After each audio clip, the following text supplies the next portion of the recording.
생명 되시는 예수 그리스도와 동행하기를 힘쓰는 사순절 네 번째 주일입니다. 오늘도 하나님께서 주시는 말씀을 통해 우리 안에 있는 믿음이 더 높은 단계로 발전하는 제 도약의 시간이 되시기를 주님의 이름으로 축원합니다.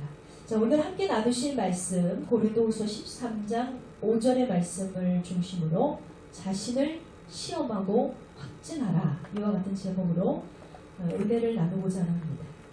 여러분, 우리 모두는 신앙의 이력이 전부 다릅니다. 어떤 사람은 모태신앙으로 태어나서 태어나 보니 이미 나의 가정이 예수 믿는 가정이에요.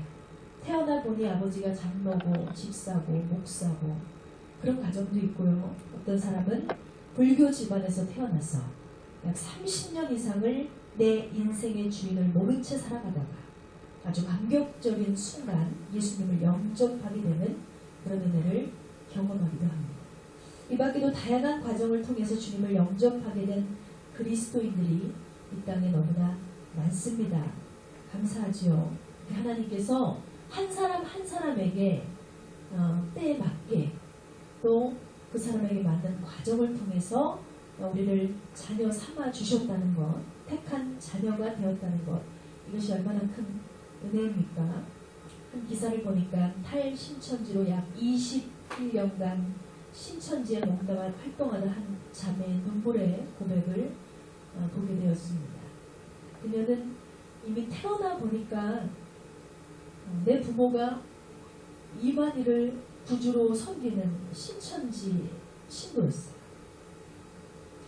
그래서 자신의 뜻과 상관없이 이만희를 구주로 모시며 영접하는 그런 삶을 그녀도 살아야 했습니다. 부모의 뜻에 의해 어릴 때부터 자연스럽게 신천지의 교리를 배우고 신천지의 신앙을 세례받고 그것이 진리인 줄 알고 그렇게 살았다는 거예요. 그러면 어느 날 자신이 믿고 있던 모든 것이 다 가짜라는 사실을 알게 됐어요. 우연한 기회에 아주 친한 친구로부터 그 친구가 다니는 교회 목사님을 만나게 되고, 이 목사님과의 만남을 통해서 지금까지 내가 믿었던 모든 신앙이 가짜였다는 사실을 깨닫게 되고, 목사님의 권유로 상담소에 가서 그동안의 잘못된 교리를 다시 퍼즐 조각 맞추듯이 다시 맞추게 되는 그런 과정을 겪게 됐다는 거예요. 그때서부터 깨달았죠. 내가 아주 잘못된 것을 진짜인 줄 알고 살았구나. 이것을 깨닫게 되는 순간 어떻게 돼요? 내 부모를 건지고 싶은 거예요. 그래서 그녀는 자신의 부모를 빼내기 위해서 사투를 벌였습니다. 그런데 쉽지가 않죠. 그때부터 가정의 불화가 일어나고 부모 자식 간의 상처와 고통이 찾아오면서 가장 부러웠던 것이, 나도 예수 믿는 가정에서 태어났더라면 참 좋았을 텐데. 모태신앙은 아니더라고요. 온전한 신앙생활을 함께 할 수 있는 가족이 단 한 사람이라도 있었더라면 참 좋았을 텐데, 이런 생각을 많이 했다는 것입니다. 그렇습니다, 여러분. 그런 관점에서 비춰볼 때 여러분의 신앙의 형편, 가정의 신앙 형편이 각자 다 다르시겠지만 우선 한 가지 가장 중요한 게 뭐예요? 내가 예수 그리스도를 주로 인정하고 믿고 신하는 진짜 하나님의 자녀로 현재를 살아가고 있다는 것입니다.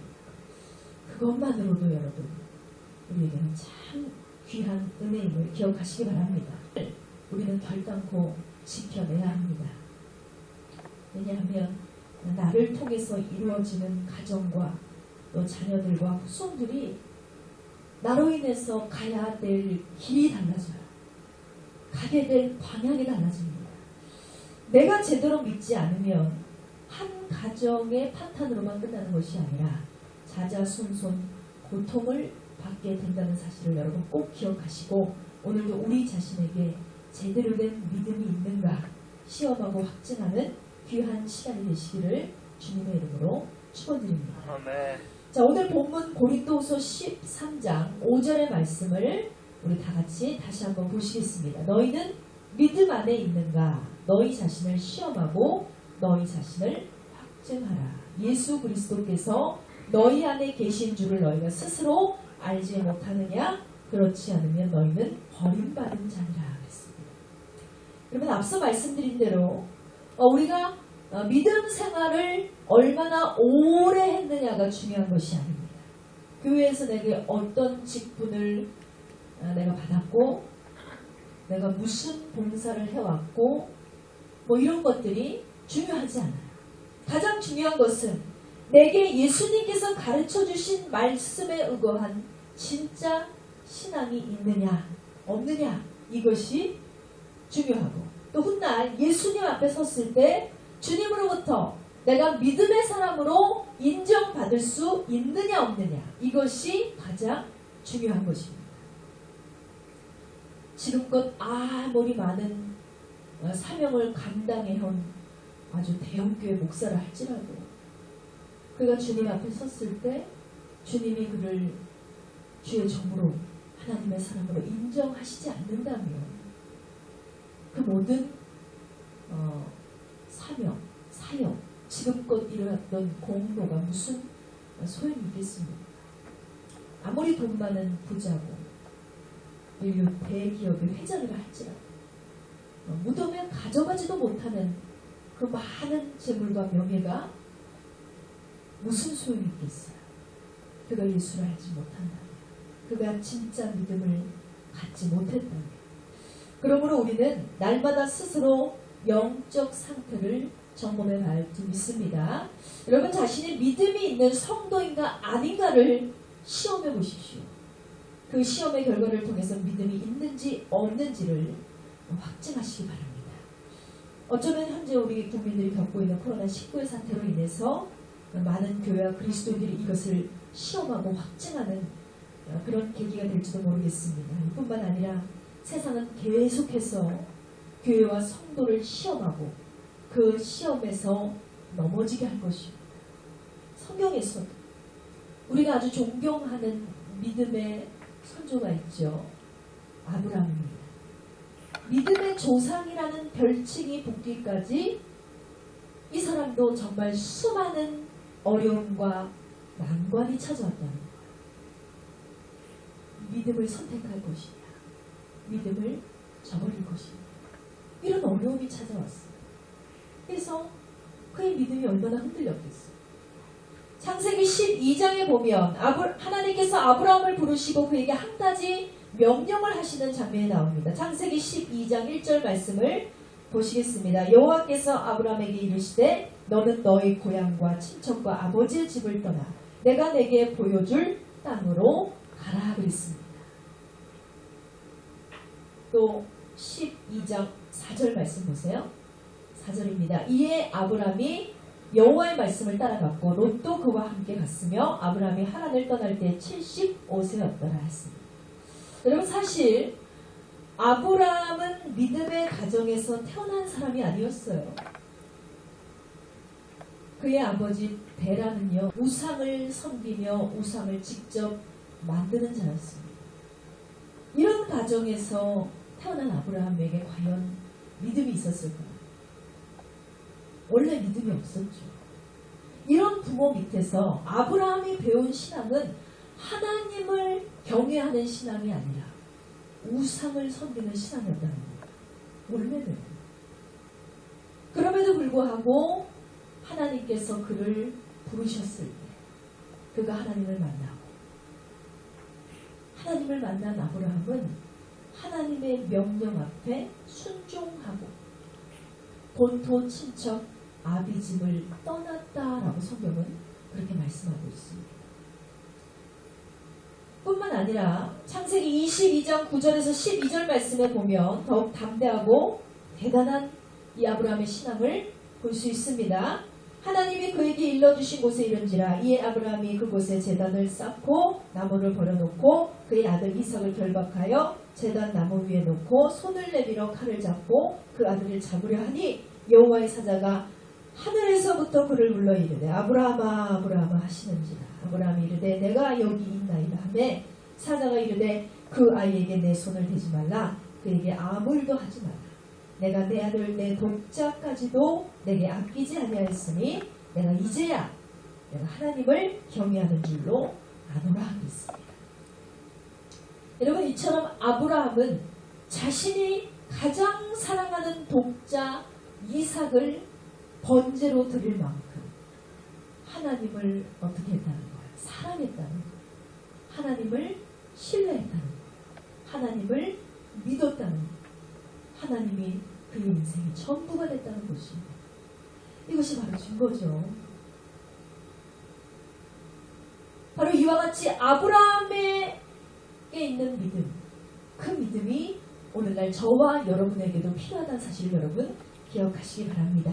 과연 저와 여러분이라면 이 아브라함처럼 본토 친척 아비집을 떠날 수 있을까요? 어떤 분들은 아브라함이 고향을 떠났다는 것은 그리 어려운 선택이 아니었을 것이다 라고 얘기하시는 분들이 있어요.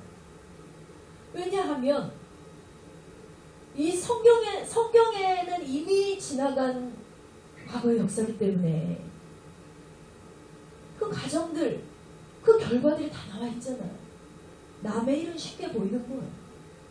그러니까 아브라함은 하나님께서 그에게 복을 주시고 성공하게 하시기 위해서 마치 스카우트 제의를 하듯이 하나님께서 제안하셨고 하나님께서 약속을 주셨기 때문에 그의 선택이 그렇게 힘들지 않았을 거야. 이렇게 생각하는 것입니다. 그러나 여러분, 우리는 그것을 알아야 돼요.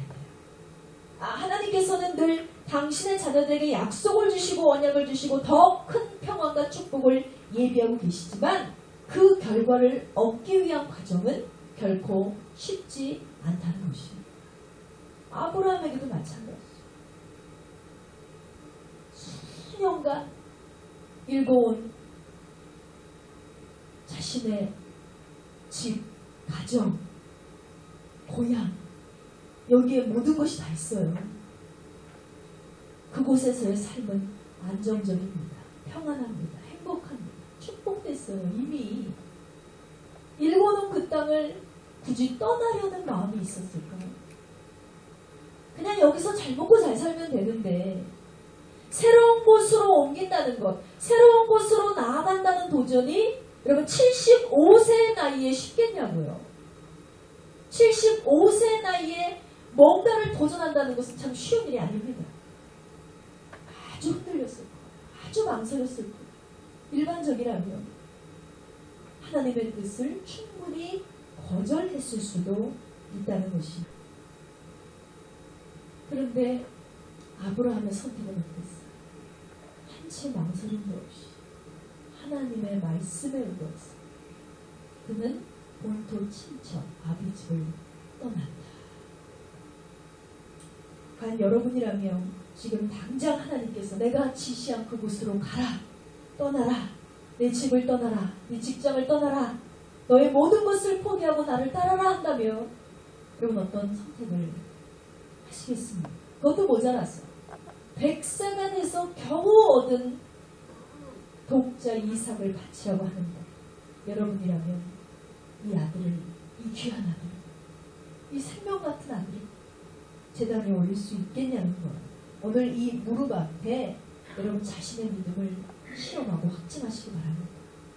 떠날 수 없는 곳을 떠나 버릴 수 없는 것을 버린다. 드릴 수 없는 것을 드릴 수 있는 것이 진짜 믿음임을 여러분 기억하시기 바랍니다.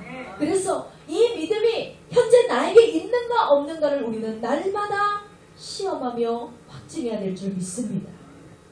우리는 마지막 때 가장 주의할 것이 있어요. 이렇게 자신의 믿음을 시험해 보지도 않은 채 자신에게 믿음이 있는지 없는지를 확증해 보지도 않은 채 스스로 믿음의 사람이라고 착각하는 자가 되어서는 절대로 안 된다는 것입니다. 우리가 깨달아야지 회개도 하거든요. 어떤 사람이 상대에게 잘못을 했어도 내가 저 사람에게 정말 잘못했구나. 마음에 그런 생각이 들어야지만 상대에게 진심으로 잘못을 인정하고 용서도 구하는 거죠. 도저히 나는 잘못했다는 생각이 들지 않는데 어떻게 상대에게 사과를 할 수 있겠어? 용서를 빌 수 있겠어? 하지 않는 거예요. 잘못을 깨닫지 않는 사람은 사과하지 않습니다. 용서를 구하지 않습니다. 자신의 잘못을 뉘우치려 하지도 않고 바꾸려고 하지도 않습니다. 왜냐? 깨달음이 없기 때문에 그렇습니다. 마찬가지로 우리도 그래요.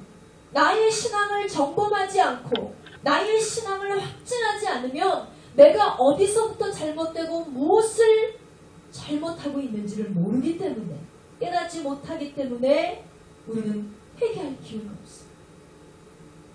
깨달아야 회개도 하고 깨달아야 돌아가는 노력도 하고 또 깨달아야 심각한 위기구나, 내 신앙이 지금 아주 심각한 상태구나라는 것을 의식하게 됩니다. 느끼게 됩니다. 이것을 깨닫지 못한 채 주님이 오신다면 그들은 더 이상 기회가 없는 것입니다. 갈라디아서 6장 3절 말씀에 보면 스스로 착각에 빠진 성도에게 경계심을 느끼게 하는 말씀이 기록되어 있습니다. 만일 누가 아무것도 되지 못하고 된 줄로 생각하면 스스로 속임이라 하고 있습니다. 여러분, 여기서 아무것도 되지 못했다는 것은 사회적인 성공을 의미하는 것이 아닙니다. 바로 믿음의 성공을 얘기하는 거예요. 아무것도 되지 못했다. 바로 믿음이 없다는 거예요. 근데 스스로는 어때요? 내가 믿음이 있는 사람이라고 착각하는 거예요. 자신은 얼마든지 주를 위해서 떠날 수 있고 버릴 수 있고 드릴 수 있다고 생각하는 것입니다. 그러나 정작 그런 상황이 찾아오고 그런 환경이 오면 떠나지도 못하고 버리지도 못하고 드리지도 못하고 신앙을 포기합니다.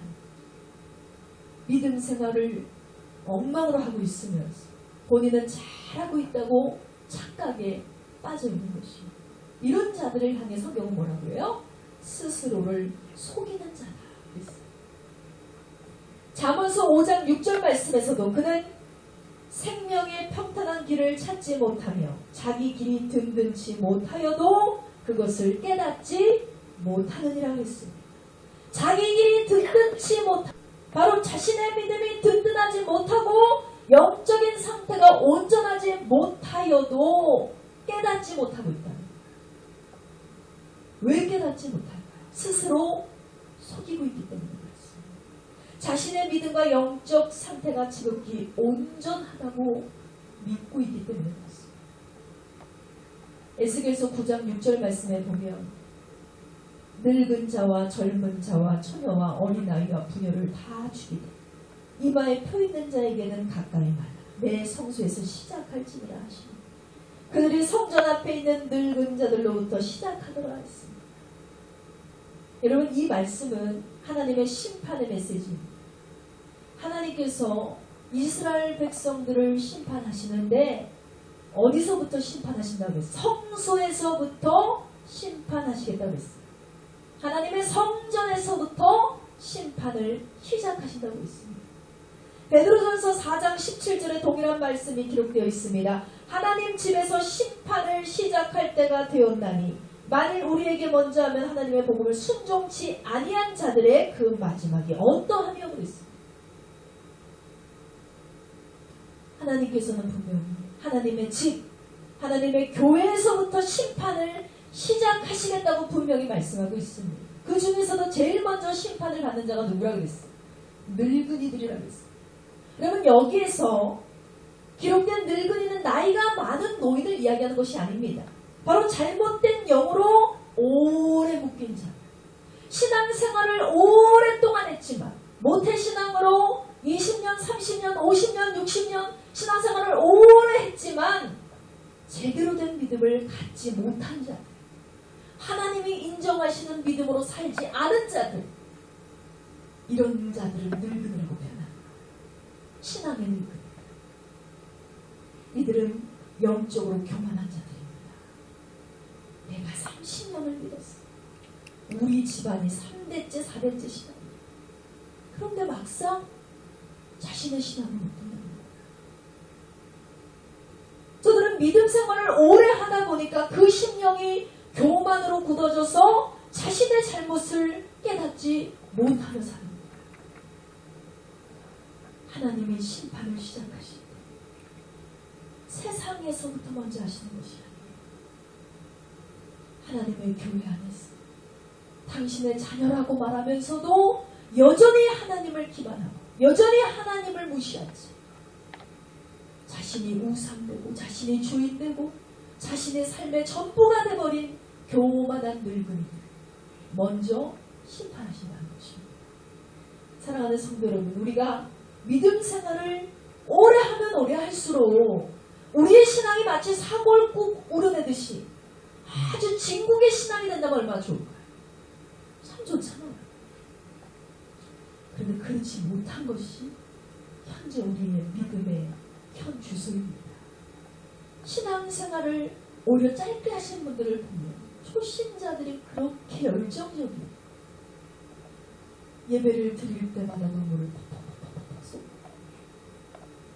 하나님의 은혜를 날마다 체험하고 말씀을 들을 때마다 사모함에 가슴을 치고, 우리에게도 그런 시간이 좀 있지 않았을까요? 그런 우리의 신앙이 어디가 있나요? 신앙생활을 오래 하면 오래 할수록 내가 진짜가 돼야 됩니다. 우리는 오래 묵은 늙은이들처럼 우리의 신앙이 어디로 가고 있는지 스스로 점검해야 한다는 것입니다. 참 안타깝죠. 믿음의 연수와 성장 속도는, 영적인 성장 속도는 비례하지 않는다는 것이 참 큰 문제입니다. 그러므로 우리는 수십 년간 신앙생활을 했다고 그만할 이유가 없어요. 그만할 이유가 없죠. 제 신학교 때 저의 가장 큰 자랑이 뭔지 아세요?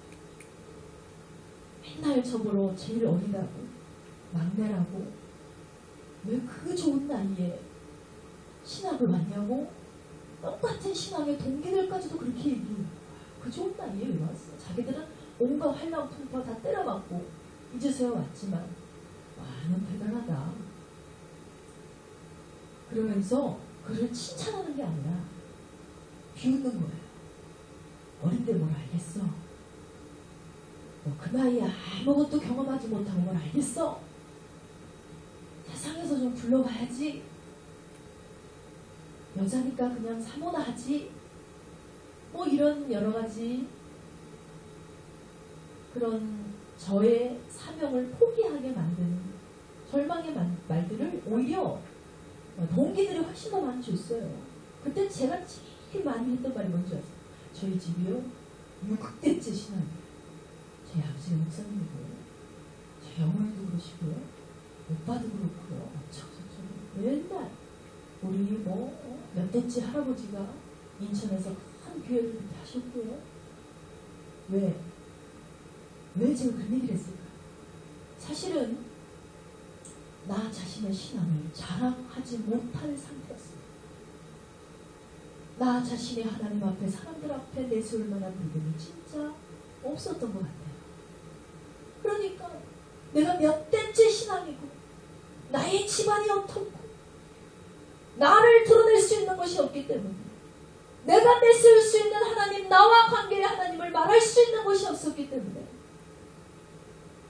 신앙의 경력을 자랑하고 그랬다는 거예요. 내가 못해 신앙. 돌이켜보면 그것이 무슨 소용이 있겠냐. 아버지의 신앙으로 내가 천국에 갈 수 있는 것이 아니고, 조상의 믿음으로 내가 복을 온전히 받을 수 있는 것도 아니고, 그렇다고 한들 내가 하나님 앞에 진짜가 되지 못하면, 하나님 앞에 진짜로 서지 못하면, 하나님 앞에 진짜 믿음을 갖지 못하면 내가 천국에 갈 수 없는 거예요. 그것이 무슨 의미가 있겠나요? 그때부터 그 깨달음이 오고 나서부터, 아니구나, 누가 뭐라 그래도 어떠한 환난이 와도 내가 주를 위해서 목숨을 바칠 수 있는 신앙이 돼야겠다. 그것을 자랑하는 신앙이 될 수 있도록 주님 앞에 진짜가 돼야겠다는 생각을 하게 됐습니다. 여러분, 여러분 자신에게 믿음이 있던가 시험하고 확증하시기 바랍니다. 과연 진정으로 하나님의 말씀을 사모함으로 신앙생활을 하고 있는 것인가? 내가 쭉정인지, 내가 못된 나무인지, 내가 미련한 처녀인지, 에스겔 골짜기의 마른 뼈처럼 내 심령이 말라 비틀어진 채 내가 예배당에 의식적으로 나와 있는 것은 아닌지 스스로 점검하고 확증하는 믿음의 바른 성도가 되시기를 주님의 이름으로 축원합니다. 자, 시편 107편 4절에서 5절 말씀을 다 같이 보시겠습니다. 저희가 광야 사막길에서 방황하며 거할 성을 찾지 못하고 줄이고 목마름으로 그 영혼이 속에서 피곤하였도다. 기록되어 있습니다. 많은 성도들이요, 영혼이 줄이고 목마름으로 심령 깊은 곳에서 피곤함을 느끼고 있다. 고통을 받고 있다는 거죠. 이들이 고통을 받는 이유가 뭐예요? 먹지 못했기 때문에 그렇습니다. 이들의 심령이 목마른 이유가 뭐예요? 마시지 못했기 때문에 그렇습니다. 무엇을? 하나님의 말씀을 먹지 못한 영혼은 고통을 받게 되어 있죠. 하나님의 은혜를 충분히 마시지 못한 영혼은 반드시 광야의 사막과 같은 목마름을 느끼게 되어 있다는 것입니다. 그러니까 지쳐요. 분명히 내가 예수를 믿고 있고 분명히 내가 예배를 드렸는데 지쳐요. 신앙 안에서 지치고 믿음 안에서 목마르고 말씀을 들어도 기쁘지가 않습니다. 봉사를 해도 기쁘지가 않아요. 하나도 평안하지가 않아요. 만족함이 없어요. 그저 지칠 뿐입니다. 그러나 많은 성도들은 내가 왜 지치는가를 몰라요. 내가 예수를 믿는데도 왜 지치지? 내게 왜 공고함이 있지? 내게 왜 공허함이 있지? 왜 이렇게 우울하지? 내 인생이 왜 이렇게 허망하게 느껴지지? 진짜 그 이유를 깨닫지를 못하는 거예요. 그래서 어떻게 해요? 생각해보니까 내가 돈이 없어서 그렇구나. 성도들이, 세상 사람들 말고 성도들의 그런 생각은 내가 왜 이렇게 우울하지? 돈이 없어서 그런가 봐. 돈을 더 열심히 모아보자. 어떻게 하면 돈을 더 많이 벌 수 있을까? 돈에 더 집착하고 열심히 모으고 그러면 해결될 줄 알아요. 근데도 해결이 되지 않습니다. 왜 이렇게 내가 목마르지? 사랑이 없어서 그런가? 심리 상담을 막 받아요. 내가 어릴 때 부모로부터 선생으로부터 친구들로부터 어쩌고저쩌고 하면서 심리 상담을 받으면 좀 나아질 줄 알아요.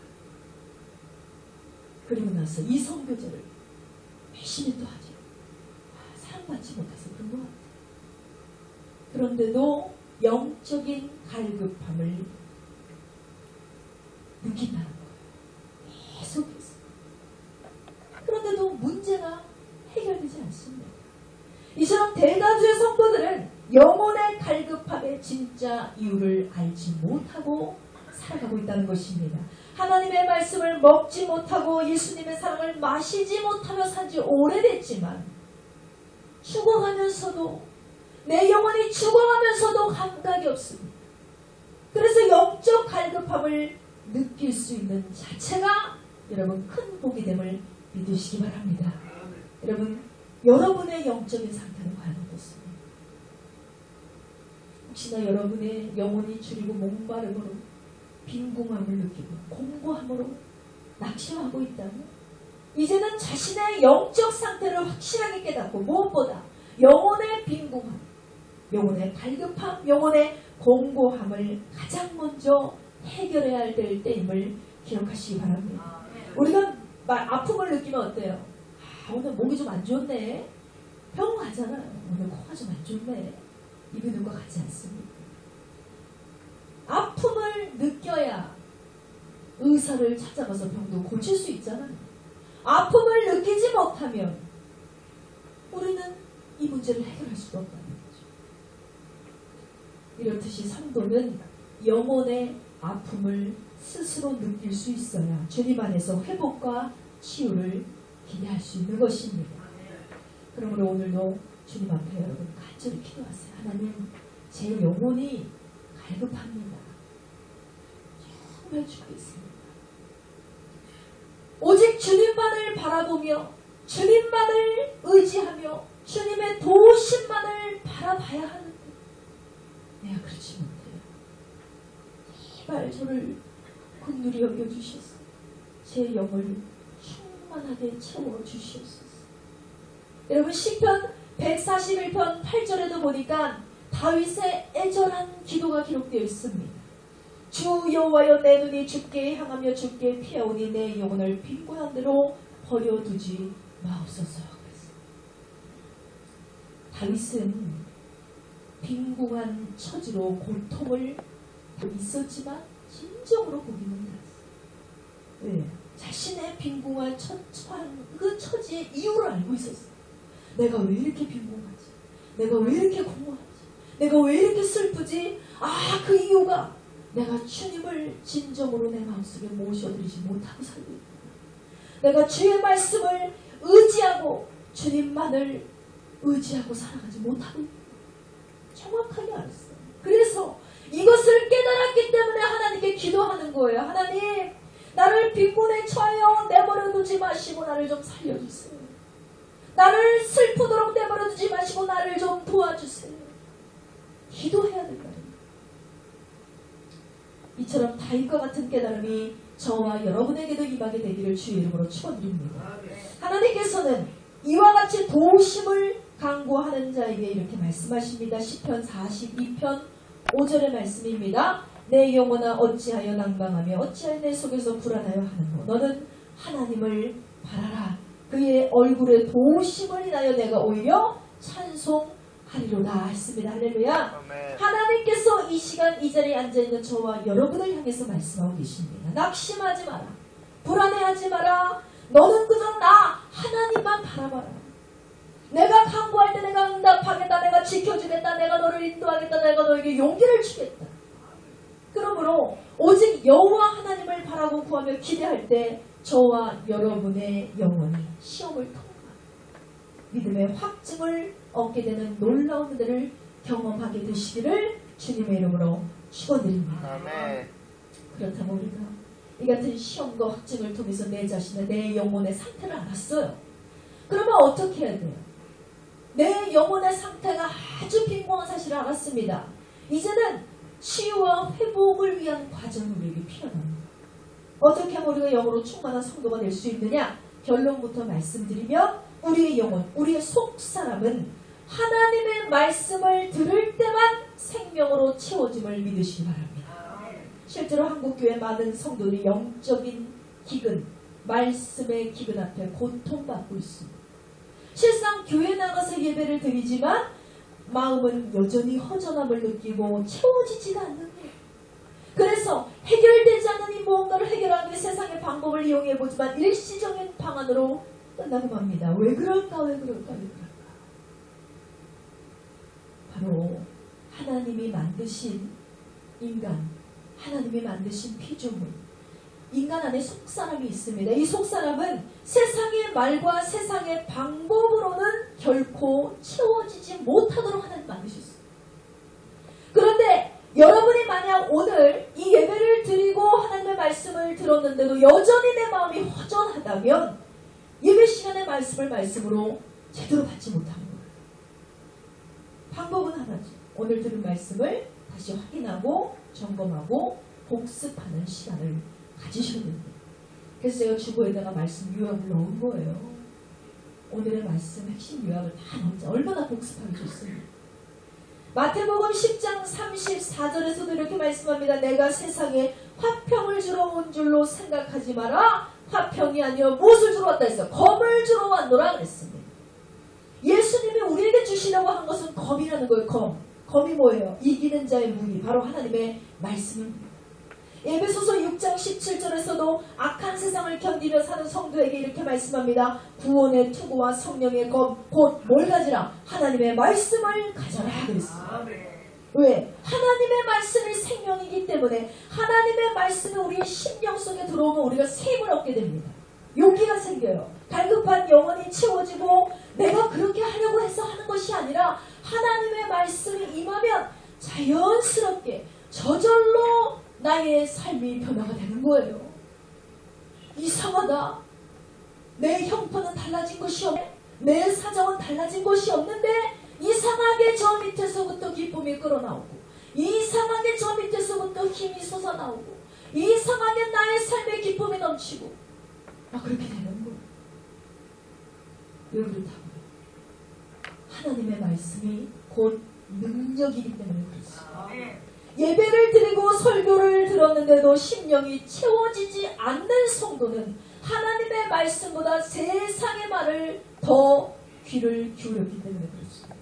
그래서 우리의 원수 마귀는 어떻게 해요? 성도를 하여금 말씀을 못 듣게 방해하고 예배에 못 나오게 방해하고 딴 생각이 나게 하고 집중하지 못하게 하고 지루하게 하고 졸리게 하고 여러 가지 방법을 통해 성도를 해방하고 있어요. 왜 그래요? 마귀가 더 잘 알아요. 저 사람이 하나님의 말씀을 듣는 순간 달라질 거라는 거예요. 저 사람이 하나님의 말씀을 습득하는 순간 저 영혼이 변화될 것이라는 것을 마귀가 더 잘하는 거예요. 그래서 우리에게 말씀 못하게 방해하는 거예요. 끊임없이 어찌하든지 성도로 하여금 하나님의 말씀을 가까이 하지 못하도록 유혹의 무기들을 여러 깔아요. 방해하는 거죠. 다 같이 따라 선포하시기 바랍니다. 살고 싶으면 말씀을 묵상하자. 다시 한번 선포. 살기 위해서 말씀에 집중하자. 할렐루야. 오직 하나님의 말씀만이 우리를 살리는 능력임을 믿으시기 바랍니다. 어떤 사람들은 어떻게 얘기했어? 내가 살아도 사는 것이 아니야. 죽지 못해 산다. 이런 얘기 많이 하잖아. 이들의 특성은 뭐예요? 왜 이런 얘기해요? 분명히 살아있는데 사는 게 재미가 없는 거예요. 즐겁지가 않고 행복하지가 않고. 그래서 사는 게 아니야. 죽지 못해 살아. 이런 얘기를 하는 거죠. 이렇게 깊은 우울감에 빠진 자들이 자신의 삶을 비관하고 자신의 잘못된 선택으로 하여금 우리 사회에 자살을 늘어나고 있어요. 참 고통스럽죠. 이거는요, 이 코로나 바이러스보다 훨씬 전염력이 높습니다. 우리가 옆에 우울증을 가지고 있는 사람 옆에 있으면 나도 우울해져요.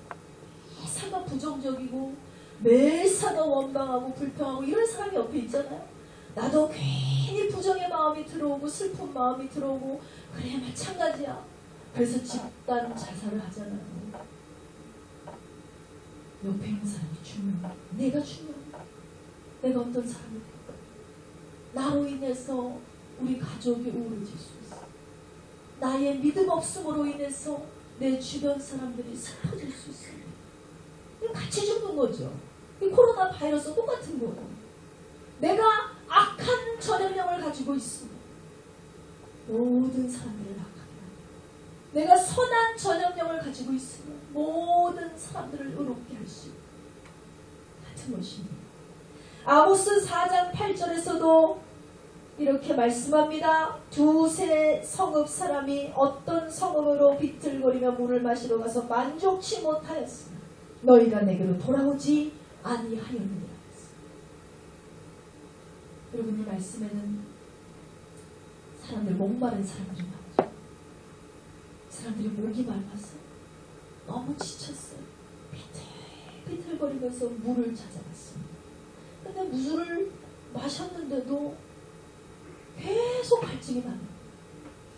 세상 물을 마셔봤어요. 너무 갈증이 나서 사는 게 너무나 목말라서 지칠 대로 지친 사람들이 물을 찾아갔지요. 그런데 성경은 뭐라고 했어요? 여전히 만족하지 못했다. 물을 찾아갔으나 물을 마셔봤으나 여전히 만족하지 못했다 그랬어요. 그랬던 그들이 어떻게 했다 해서 너희가 내게로 돌아오지 않았다. 세상의 방법을 따라 했는데 해결이 되지 않았습니다. 그런 이들이 깨달지 못하는 거예요.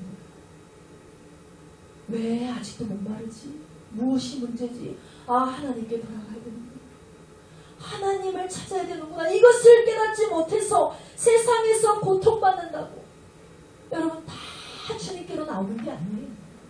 다 하나님을 찾게 된 줄 아십니까? 아무나 돌아오는 게 아니라는 거예요. 그 심령이 하나님을 알고 하나님을 깨달은 자만이 회복되어 돌아오게 될 줄 믿습니다. 돌아오는 자가 저와 여러분이 되시기를 주의 이름으로 축원합니다. 예레미야서 14장 3절 말씀 보시겠습니다. 귀인들은 자기 서원들을 보내어 물을 기르라 하나 그들이 우물에 갔어도 물을 얻지 못하고 빈 그릇으로 돌아오니 부끄럽고 근심하여 그 머리를 가리우며 그랬어요. 이 말씀에서 우물은 교회예요. 그리고 물은 하나님의 말씀을 의미합니다. 그릇은 뭐예요? 그릇은 성도의 심령.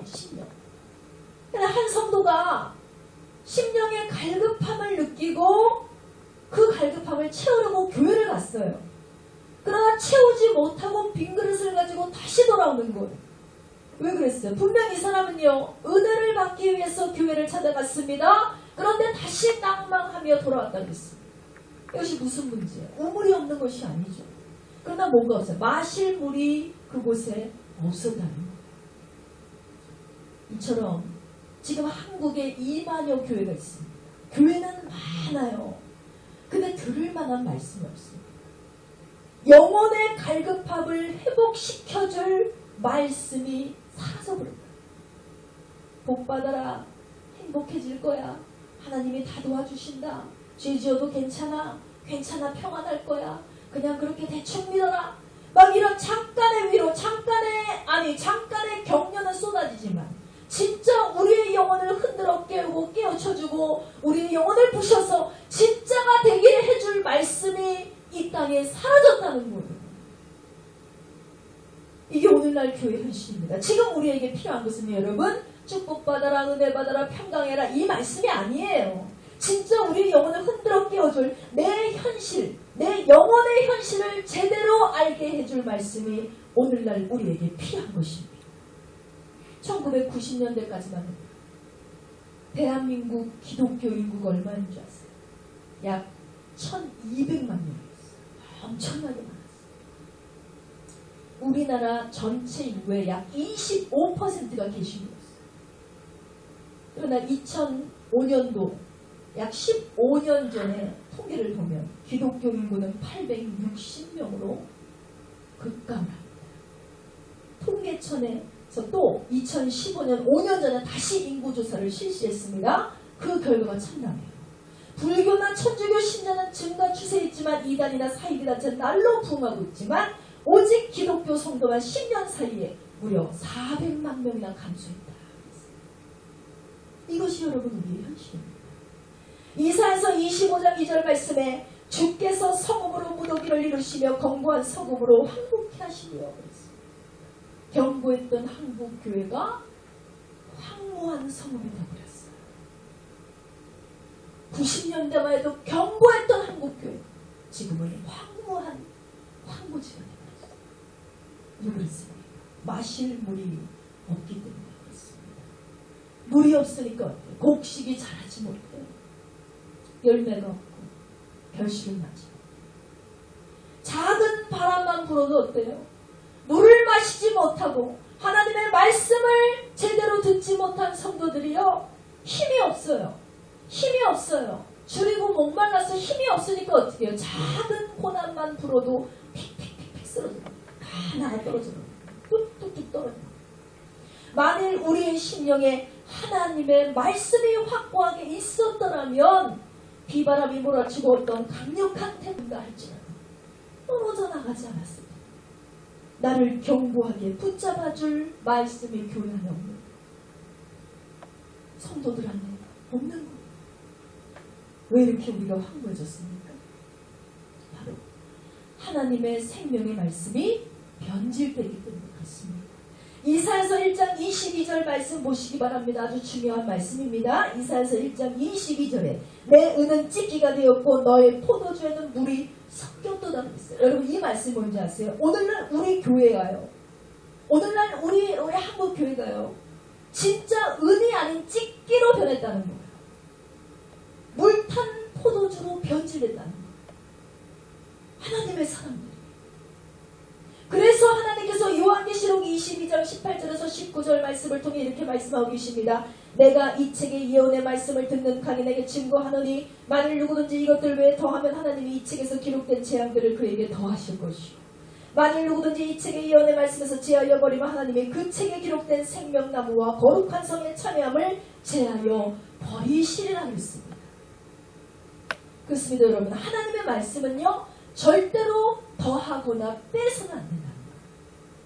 성도에게 양식을 먹이는 교회가 하나님의 말씀을 듣기 좋은 설교만 하고 편식하게 하는 것, 이거 해서 안 된다는 거예요.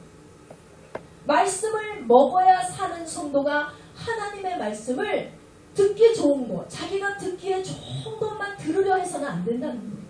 우리가 편식을 하면 건강할까요? 건강하지 못해요. 골고루 먹는 사람보다 당연히 건강하지 못해요.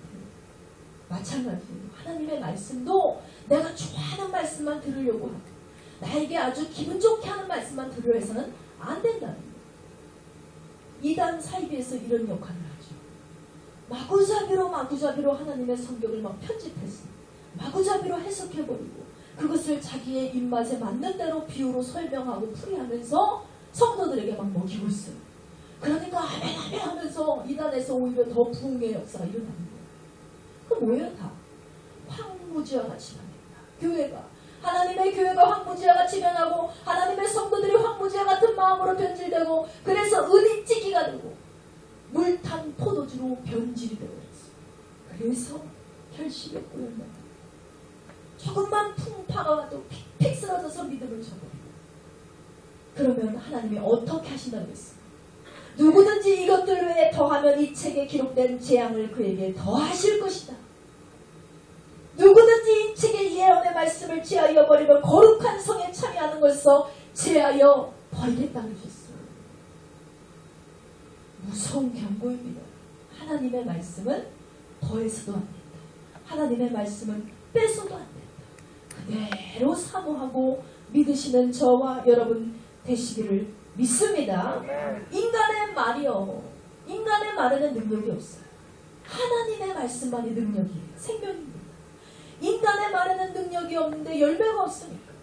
근데 인간의 말을 막 더하고 빼고 곱하고 막 그래서는 안 되잖아요. 하나님의 말씀. 그러므로 우리는 꼭 하나님의 말씀 그대로를 받아 먹고 누리는 성도가 되기를 다시 한번 축원드립니다. 자, 우리가 세상의 말을 의지하고 인간의 말에 의존한다는 것은 결국 뭐예요, 여러분? 하나님께 책임을 물을 수가 없어요. 내가 스스로 선택해서 내가 잘못된 길에 빠지고 내가 망하게 되고 하나님 어떻게 그럴 수가 있어요? 라고 할 수 없다는 거예요. 하나님이 그렇게 말씀하신 적이 없기 때문에. 하나님께서 주신 약속이 아닌 것에 우리가 잘못된 진리를 따르다 망해도 하나님께서는 책임지실 이유가 없다는 것입니다. 그러므로 반드시 여호와 하나님의 말씀만이 생명이 있다는 사실을 꼭 기억하시고 하나님의 말씀만을 따르고 쫓고 배우는 여러분이 되시기를 주님의 이름으로 축원합니다. 이사야서 58장 11절 말씀 보시겠습니다.